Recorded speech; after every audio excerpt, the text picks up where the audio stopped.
குருவே, என்னுடைய அவதார நோக்கம் முடிந்த பிறகு என்னை தரிசிக்க வரும் பக்தர்களுக்கு உத்திர நட்சத்திரமாக நான் காட்சி அளிப்பேன்.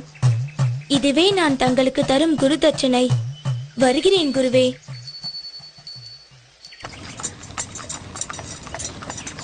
குருகுல வாசம் முடிந்து அரண்மனைக்கு திரும்பிய மணிகண்டனை ஆனந்த கண்ணீருடன் மகாராணி வரவேற்றார்.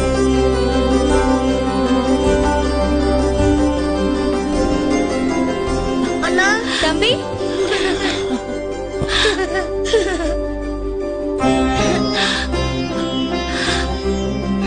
மணிகண்டா, என் குழந்தைதான் எவ்வளவு வளர்ந்து விட்டான், எத்தனை அழகாக இருக்கின்றான். அறிவுக்கு மட்டும் பஞ்சமா என்ன? என் கண்ணே பட்டுவிடும் போல் இருக்கின்றதே. அப்படித்தான் ஆனது. தாய் மகனின் பாசத்தில் விதியின் கண் பட்டுவிட்டது. காரணம், கோப்பெருந்தேவியின் வயிற்றில் பெற்றெடுத்த இளவரசன் ராஜராஜனே. அம்மா,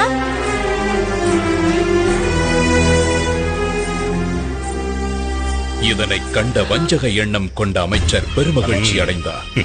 காரணம், துஷ்ட எண்ணம் கொண்ட அமைச்சர் தெய்வீக தன்மை கொண்ட ஐயப்பனை நெருங்கும் போதெல்லாம் இனம் புரியாத மனசஞ்சலம் அடைந்தார்.